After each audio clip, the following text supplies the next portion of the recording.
لوگوں کے درد کو بھی سمجھ. اولیاء چشت میں جس بزرگ نے اپنے زمانے میں بڑا عروج پایا ان کا نام خواجہ قطب الدین بختیار کاکی ہے. سب بولیے رحمت اللہ تعالی علیہ. خواجہ قطب الدین یہ شہزادے تھے اور مرید ہوئے تو خواجہ معین الدین صاحب کے ساتھ ہی آ گئے دلی میں.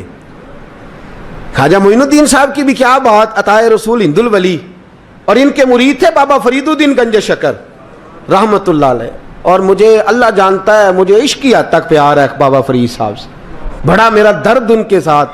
اور میں جتنا اس صوفی کو پڑھتا ہوں کم ہی لوگوں کو میں نے پڑھا ہے. حضرت بابا فرید کے پیر اور خواجہ معین الدین صاحب کے خلیفہ کیا نام ہے؟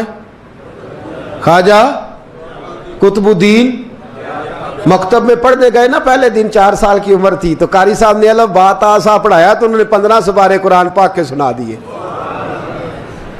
تو کہنے لگے بیٹا تجھے کیسے آئے؟ کہنے لگے میری اماں 15 سپاروں کی حافظ ہے، وہ سارا دن قرآن پڑھتی رہتی تھی، مجھے سن سن کے یاد ہو گیا ہے. جب بالا نو گالاں یاد ہو سکدیاں نے تو قرآن پاک بھی یاد. اللہ خیر کرے، شرط یہ ہے کہ ہم گھر میں قرآن پڑھیں، بچوں کو سن سن کے بھی یاد ہو ہی جاتا ہے. خواجہ قطب الدین اتنا عروج پایا اس شیخ کامل نے کہ وقت کا بادشاہ بھی مرید ہو گیا.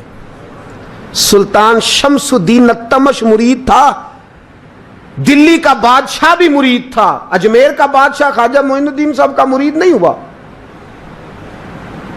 نہ پاک پتن کا بادشاہ بابا فرید کا مرید ہوا. لیکن خواجہ قطب صاحب کو اللہ نے یہ عظمت بھی دی، یہ شان ہے نا. اگرچہ صدقہ سارا خواجہ معین الدین کے قدموں کا ہی تھا، لیکن دلی کا بادشاہ مرید ہوا، اور اتنا اعلیٰ مرید ہوا کہ جب خواجہ قطب الدین صاحب کا وصال ہوا تو 3 شرطیں لگائی تھی. فرمایا میرا جنازہ وہ پڑھائے، جب سے توبہ کیا پھر اس کا سینے بد حرام کے لیے نہ کھلا ہو، اور جب سے توبہ کیا پھر لقمہ حرام اس کے گلے سے نہ گزرا ہو، اور جب سے توبہ کیا پھر کبھی نماز تہجد بھی قضا.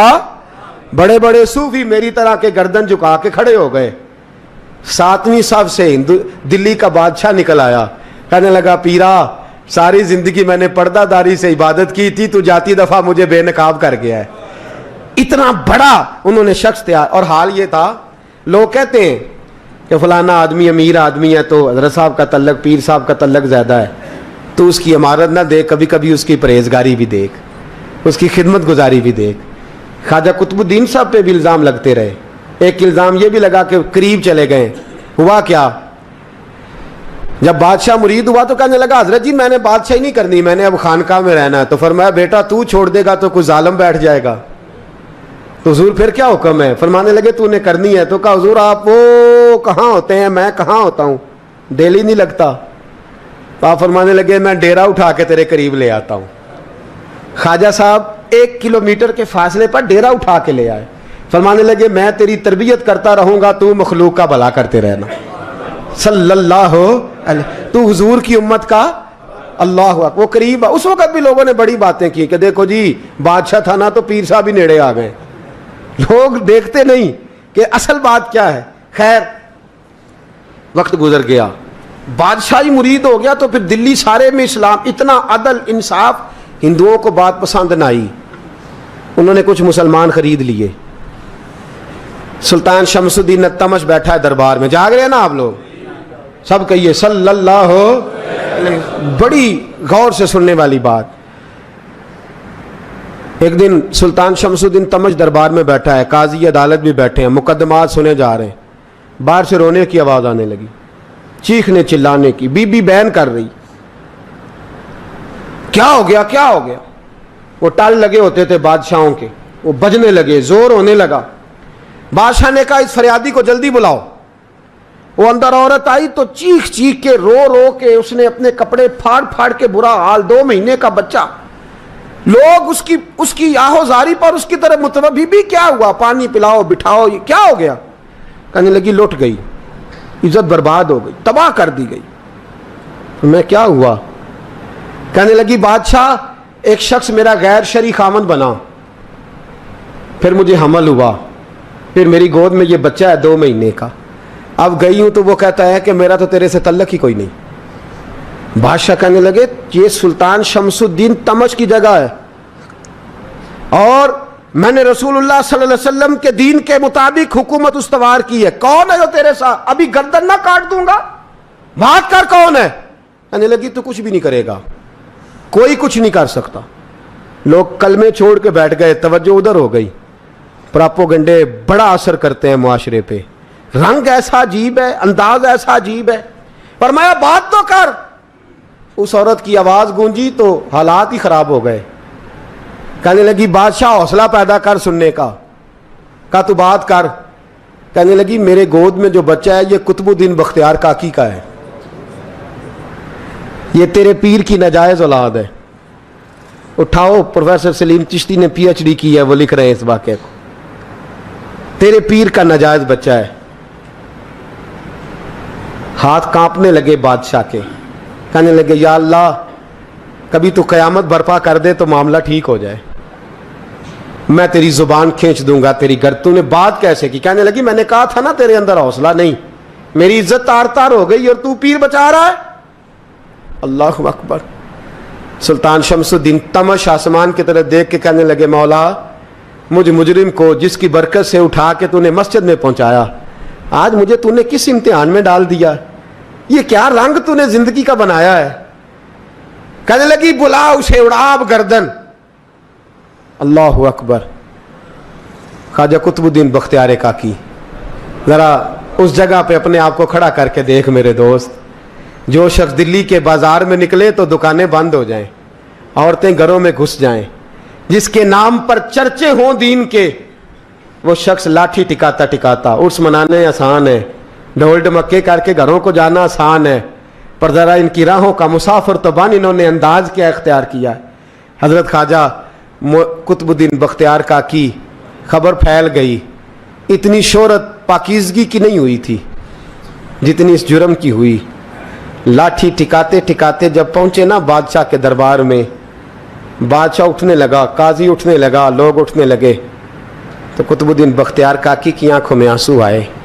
مانے لگے بیٹو بیٹھ جاؤ, آج میں پیر بن کے نہیں آیا, میں مجرم بن کے آیا. اور کہا میرے مالک کا انصاف بھی دیکھو, دلی کا پیر آج دلی کی عدالت میں اپنے نا کردہ جرم کی صفائی دینے آیا. بڑی لاٹھی پہ ٹیک لگائی. دلی کی گلیاں بھی روتی ہیں کہ یہ کیا رنگ, اللہ یہ تیرا کیا رنگ ہے, یہ تے میں گڈی تے ہاتھ ڈور سجن دے, او جنج رکھے اونج رہنا ہے, واجب نہیں جے وچ شریعت, مندا خسم نو کہنا اے تن میرا کنگھی ہووے, میں زلف سجن دی واواں, پوش میرے دی جتی بن جائے, میں یار دی قدمی آواں, مارو مارو مینوں مار مکاؤ, کوئی یوزر نہ پیش لے آواں, جے سونا ہی میرے دکھ وچ راضی, جے سونا ہی میرے دکھ وچ راضی, تے میں سکھ نو چولہے ڈاواں, پر یار فریدا جے کدی مل پے سونا, یار فریدا جے کدی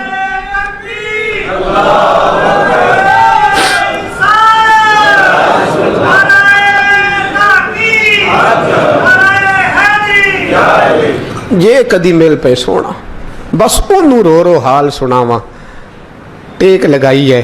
کہنے لگی بی بی بول دے گواہی. کہنے لگی بی بی رب جانتا ہے, رب کا رسول جانتا ہے, پر میں تجھے نہیں جانتا, تو کون ہے؟ کہنے لگی اچھا وہ لوگوں کو بھیج کے تہجد کے بہانے پچھلے دروازے مجھے اندر بلانا, رب تیرا بھول جانا. پھر رونے لگی, پھر مکر کرنے لگی. مجھے بتائیے ایسا کوئی مقدمہ ہو تو لوگ کیا کہتے ہیں؟ یکدم حالات بدلتے ہیں کہ نہیں بدلتے؟ دلی کا ماحول ہی بدل گیا, سارا رنگ ہی بدل گیا. وہ عورت تو ہندو تھی, اس نے تو جھوٹ موٹ کے کلمے بھی پڑھ رکھے ہیں. اللہ اکبر. خواجہ صاحب پوچھتے ہیں گواہ ہے کوئی تیرے پاس؟ تو 4 کلمہ پڑھنے والے کھڑے ہو گئے. اللہ کرے کلمہ پڑھنے والے بکا نہ کریں, آمین تو کہیں. وہ کھڑے ہو کے کہنے لگے ہاں ہم نے آتے بھی دیکھا ہے, جاتے بھی دیکھا ہے. خواجہ قطب الدین صاحب نے نظر عثمان کی طرف اٹھائی, کہنے لگے اچھا جو تیری مرضی, میں گڈی تے ہاتھ ڈور سجن دے, وہ جنج رکھے اونج رہنا ہے, واجب نہیں وچ شریعت, مندا خسم نو کہنا. کہنے لگے سلطان یار ایک رات کی مہلت نہیں دے دیتا؟ میں سویرے سلطان بھی رو پڑا کہ پیر صاحب میں میں نوکر اور میں بولتے ہیں اچھا حضور جیسے مرضی. باہر نکلے, خادم کہنے لگا حضور سواری پہ بیٹھ جائیں. مانے لگے نہیں یار آج پیدل جانا ہے. اس دلی کے چونکوں نے مجھے بڑی سلامیاں دی ہے, ذرا میں دیکھوں تو صحیح دلی کے بازار میری رسوائی پہ کیا کہتے ہیں. مجھے ذرا یہ پتھر بھی کھانے دے, ان کا ذائقہ بھی. پیدل گئے, دنیا سو گئی تو دلی کے بادشاہ نے اجمیر کی طرف منہ کیا. خواجہ معین الدین حیات تھے. بے خبر ہو جو غلاموں سے وہ آقا کیا ہے, بے خبر ہو جو غلاموں سے وہ منہ کیا. کہنے لگے معین الدین میں کوئی لوارث تو نہیں نا, میں کوئی لوارث ہوں کہ یہاں جو میرے ساتھ مرضی ہو جائے. تیری مجبوریاں درست مگر تیرا وعدہ تھا ساتھ دینے کا وقت آیا ہے. میں کوئی لوارث نہیں کہ اب تو اجمیر میں بیٹھا رہے اور میں دکھ سارا اکیلے برداشت کروں. بڑھاپے کا مجھے بھی پتہ ہے, کمزوری کا مجھے بھی پتہ ہے, ذوف کا مجھے بھی پتہ ہے, پر تتی تھوڑے تھکڑے خاندڑیاں, میں بھی تو تیرے نام تو مفت بھی خاندڑیاں. مجھے بھی تو پتہ ہے نا منم غلام علی حیدریم قادریم تمز احمد رضا خامی زنم. میں نے بھی تو اپنا نام نہیں نا جپا, تیرا ہی جپا ہے ساری زندگی. یہ لفظ کہے, کہتے میں رویا. آنکھ لگی تو حضرت خواجہ معین الدین صاحب خواب میں ملے. کہنے لگے قطب الدین میرا انتظار کرنا, میں پہنچ رہا ہوں.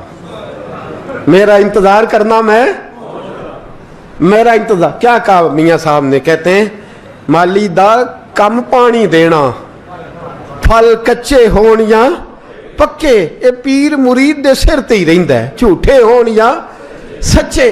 میں آیا, فکر نہ کرنا. حضرت سویرے اٹھے, پھر گئے عدالت. پھر کہا نام بھائی پروٹوکول, مجرموں کا پروٹوکول نہیں ہوتا, میں اکیلا جاؤں گا. جس کے آگے پیچھے نعرے ہوتے تنے تنہا. 2-4 منٹ زیادہ لے لوں آج آپ حضرات. کہتے میں پہنچا عدالت اور جا کے جب کہا نا کہ ہاں جی حضور بتائیے, گواہ بھی خلاف ہے, مقدم بولیں. تو کہنے لگے مجھے میرے شیخ نے حکم دیا ہے کہ میرا انتظار کرنا. پھر وہ جو باتیں کرنے والے تھے کہنے لگے جی کون گیا تھا اجمیر, کون آیا ہے وہاں سے, ہمیں روحانی باتیں نہ بتائی جائیں. یہاں سے تو ایک دن میں پہنچا نہیں جا سکتا, ٹرین بھی 36 گھنٹے لیتی ہے دلی سے جانے میں. تو کہا یہ کیسے ہو سکتا ہے, کوئی رات کو رات آپ کو خبر ہو گئی, آپ کیس کو لمبا نہ کریں. بادشاہ مرید ہے, لگتا ہے کہ یہ راتوں رات بھگا دے گا پیر کو. اتنی باتیں خواجہ صاحب نے سنی. جب بے گناہ آدمی کو یہ باتیں سننی پڑتی ہیں پھر دل بڑا ٹوٹتا ہے, پھر بڑی تکلیف ہوتی ہے. حضرت کہنے لگے یارو تمہاری مرضی. شمس الدین تمش کی آواز گونجی. فرمایا جیسے انہوں نے کہا ویسے کیا جائے گا. 3 دن کے لیے عدالت برخاست کر دی جاتی ہے. چیم گوئیاں ہونے لگی, پھبتیاں کسی جانے لگی. تیسرے دن شام کا وعدہ تھا, چوتھے دن عدالت جانا تھا. قطب الدین بختیار کاکی کے پاس لوگ آ کے افسوس کرتے تو آپ بولتے نہیں. یہاں تو لوگ صفائیاں دیتے ہیں, بولتے نہیں. فرماتے یار میں گڈی تے ہاتھ ڈور سجن دے, وہ جنج رکھے, میں اونج ہی رہنا ہے, جیسے اس کی مرضی ویسے. جیڑیاں گڈیاں آپ پہ اڈیاں ہو نہ چڑھن اونچائیاں, وہی گڈیاں اونچیاں اڈیاں جیڑیاں سائیاں آپ چڑھائیاں. فرمایا ٹھیک ہے جیسے وہ رکھے, میں راضی ہوں. اللہ اکبر. تیسرے دن کی مغرب کا وعدہ تھا. جب مغرب کا سورج ڈوب گیا نا, بڑے قافلے اجمیر سے آئے پر معین الدین نہ آیا. وعدہ کیا تھا یار نے آؤں گا دن ڈھلے. وہ خواجہ غلام فرید صاحب رحمۃ اللہ تعالی علیہ فرمایا کرتے تھے نا, کوا کھانے لگا آنکھیں تو کہنے لگے کاغا اے تن سارا ہی کھائیو, میرا چن چن کھائیو ماس, میرے 2 نین نہ کھائیو, مینو پیا ملن دی آس. نے کہا سارا کھا جا, آنکھیں چھوڑ دے. اس نے کہا تھا میں آؤں گا, انتظار لمبا ہو گیا ہے پر میری امید تو نہیں نہ ٹوٹی. مغرب کی اذان ہوئی تو لوگ کہنے لگے لو جی اب بس ہو گئی. خواجہ قطب الدین صاحب نے اللہ اکبر کہہ کے مغرب کی جماعت جب میدان میں کھڑی کی تو اپنی بھی چیخ نکل گئی, آئے نہیں. لیکن جب نماز کا سلام پھیرا تو خواجہ معین الدین صاحب کی 2 رکعتیں ابھی باقی تھیں. خواجہ صاحب پیچھے نماز پڑھ رہے ہیں, سلام پھیرا اور نماز کے بعد جب اٹھے نا تو خواجہ صاحب کے سینے کے سینہ لگا. تو کہا حضرت جی میں شہزادہ تھا, آپ نے کہا تھا خشک روٹی کھانا تو میں نے خشک کی کھائی ہے, آپ نے کہا تھا فاقے کرنا تو میں نے کیے ہیں, آپ نے کہا وطن واپس نہیں جانا تو میں نہیں گیا. حضور اس امتحان کا آپ نے بتایا ہی نہیں تھا. یہ مجھے بتا جاتے اب اس سفید داڑھی سے میں جواب دیتا پھروں. خواجہ معین الدین صاحب نے جھٹکا, پیچھے ہٹ, تو زیادہ عزت والا ہے کہ یوسف زیادہ عزت والا تھا؟ تو زیادہ مقام والا ہے کہ عائشہ زیادہ مقام والی تھی؟ چپ کر, یہ کچھ صوفیاء کا طریقہ ہے, چپ کر. عرض کی حضور غلطی ہو گئی, میں پہلے نہیں رویا, تو ملا ہے تو رویا ہو. میں پہلے نہیں تڑپا, میں نے شکوا نہیں, تو ملا ہے. اپنا ہی کو ملے تو دکھ یاد آتے ہیں نا. فرمایا چپ کر, جا سلطان سے کہہ دے سویرے نماز کے بعد عدالت لگا دے. سویرے جب عدالت لگی نا تو خواجہ معین الدین صاحب بازو پکڑا خواجہ قطب صاحب کا, نکلے تو دیکھا لائنیں لگی ہیں, مجمع لگا ہے, آنکھوں میں آنسو آ گئے. کہا حضور آپ کیوں روتے ہیں؟ فرمایا میرا دل تھا لوگ میرے کتب کی شان دیکھنے آئے, یہ کتنے بدبخت ہیں, میرے کتب کی رسوائی دیکھنے آئے. کتنے نالائق ہیں, رسوائی دیکھنے اتنے آئے ہیں, شان دیکھنے آتے ہی نہیں. اللہ اکبر. جب میدان لگا خواجہ صاحب پہنچے, عورت کو کہنے لگی اللہ سے ڈر جا, وقت تھوڑا ہے, تو مر جائے گی. کہنے لگی مجھے داستانیں نہ سنائیں. قاضی صاحب سے کہنے لگے قاضی صاحب آپ حقیقت حال سے آگاہ ہیں, خیال کریں. کہنے لگے خواجہ صاحب دلیلیں نہ دیں, گواہ لائیں, باز نہ کریں. خواجہ صاحب رحمت اللہ علیہ کہنے لگے گواہوں کو بلاؤ. گواہ آئے تو خواجہ معین الدین صاحب نے نظر, تم ہو میرے کتب پر, میرے کتب کے جرم کے گواہ. ان کی زبانیں کانپنے لگی, ہاتھ کانپنے لگے. میں بولتے کیوں نہیں؟ جب ان کی نظریں جھکی تو بادشاہ کہنے لگا اگر اب تم نے گواہی نہ دی تو تمہیں میں مجرم بنا کے 80 کوڑے ماروں گا. کہنے لگا جی دیکھا ہے, جی دیکھا ہے ہم نے تہجد کے وقت. جب سب گواہیاں پوری ہو گئیں, عورت بھی تڑپ رہی ہے, رو رہی ہے, 2 مہینے کا بچہ گود میں ہے. اب بولیے بولیے, علماء ظواہر بھی کھڑے ہیں, حسد کرنے والے جلنے والے بھی کھڑے ہیں, ہندو تو ویسے ہی تالیاں بجا رہے ہیں. اجمیر کا بوڑھا, اور یہ آخری پھیرا تھا خواجہ معین الدین کا دلی میں. اس کے بعد ظاہراً دوبارہ نہیں آئے. اٹھے لاٹھی ٹکاتے ٹکاتے, اور میدان کے اندر جا کے نا, بڑے میدان میں مجمع تھا, سر سجدے میں رکھا.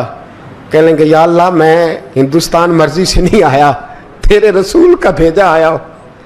پھر اٹھے اور کہنے لگے مولا تیرے نبی کا فرمان ہے کہ میری امت کے علماء بنی اسرائیل کے نبیوں کی طرح ہوں گے. اگر یوسف کے لیے بچہ بول سکتا ہے تو میرے کتب کے لیے بھی بولنا چاہیے. اگر یوسف علیہ السلام کے لیے بول سکتا ہے تو میرا قطب الدین بھی سچا ہے. اس کے لیے پھر اٹھے, اس بی بی کی طرف بڑھے. لوگ کہنے لگے نہ جانے اب کیا ہوگا. جب اجمیر کے بادشاہ نے, عطا رسول نے, ہند الولی نے, امام الاولیاء نے کپڑا کھینچا اور کہنے لگے وہ بچے تو جانتا ہے نا تیرا باپ کون ہے, 2 مہینے کا بچہ. جب نانا بولا تو بی بی کہنے لگی اب کیا کر رہے ہو, بچے بھی کبھی بول رہے ہیں. میں بی بی چپ کر, ان اللہ علی کل شیء قدیر, میں کمزور رب کا ماننے والا نہیں, قدرتوں والے رب کا ماننے والا ہوں.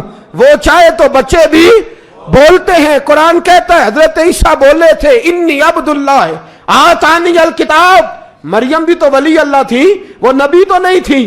اگر ولی اللہ بنی اسرائیل کا ہو بچہ بول سکتا ہے, تو اگر ولی اللہ محمد عربی کی امت کا ہو تو بچہ پھر بھی بول سکتا ہے. یوں کپڑا ہٹایا, بچہ بول. 2 مہینے کا بچہ ماں کی گود میں اٹھ کے بیٹھ گیا, اور بچہ بول کے کہنے لگا السلام علیکم یا ولی اللہ. جب یہ لفظ ادا کیے تو نعرے لگنے لگے, لوگ رونے لگے. بی بی بے ہوش ہو کے گری, فرمانے لگے مجھے سلام نہ کر, میرے کتب کی بات بتا. کہنے لگا قسم ہے اللہ کی عزت کی, وہ سامنے مجمع جو سردار بیٹھا ہے وہ میرا باپ ہے. قطب الدین تو بے گناہ ہے, قطب الدین تو بے گناہ ہے, میرا باپ تو وہ بیٹھا ہے. یہ قاضی بھی سازش میں شریک ہے, کئی مسلمان خریدے گئے, یہ گواہ خریدے گئے. جب گواہی ہو گئی, بچہ یہ لفظ کہہ کے اللہ اکبر کہتا ہوا پھر چپ کر گیا. خواجہ قطب الدین صاحب کا بازو پکڑا, خواجہ معین الدین صاحب نے مجمع سے باہر نکلے. لوگ کہنے لگے حضور آپ کچھ بولتے نہیں. فرمانے لگے جس نے بولنا تھا وہ بول چکا ہے, جس نے بولنا تھا وہ جو جادو, وہ جو سر چڑھ کے بولے. فرمایا تم نے افواہوں پہ نظر رکھی اور میں نے اللہ کی قدرت پہ نظر رکھی. تم نے اس کے کردار کو جھنجھوڑا اور میں نے اس کے کردار کو تعمیر کیا. حضرت سلطان شمس الدین تمش بھی پیچھے دوڑے، کہا حضور کہاں لے جا رہے ہو؟ فرمایا کتب میرا آیا، میں جمائر ساتھ لے کے جا رہا ہوں، اب میں نے اپنا بچہ تمہارے سپرد اب میرے پاس رہے گا، تم نے ستایا میری اولاد کو، اب یہ میرے پاس رہے گا، میں نے نہیں تمہیں دینا۔ لوگ راہیں بچھا کے نظریں بچھا کے بیٹھ گئے، پاؤں میں گر گئے، کہنے لگے حضور ہمارے لیے نہیں، رسول اللہ کے دین کے لیے، ہمارے لیے نہیں، تعمیر شریعت کے لیے، ادائے سنت کے لیے چھوڑ جائیے۔ خواجہ صاحب کہنے لگے قطب الدین جا، تجھے چھوڑ کے جاتا ہوں، اب قیامت تک کوئی تیری رسوائی کی جرت نہیں کر سکے گا۔ عزیز یاد رکھ، نہ افواہوں پہ لگا کریں، نہ کسی برادری، کسی قوم، کسی شخص کے بارے میں ایسی باتیں، یہاں تو لوگ گھڑ گھڑ کے چیزیں لاتے ہیں، گھڑ گھڑ کے چیزیں لاتے ہیں، اور جن کی ہیں ان کے پاس بڑے دلائل ہیں اپنی صفائی پیش کرنے کے لیے، جو غربا مساکین ہوتے ہیں۔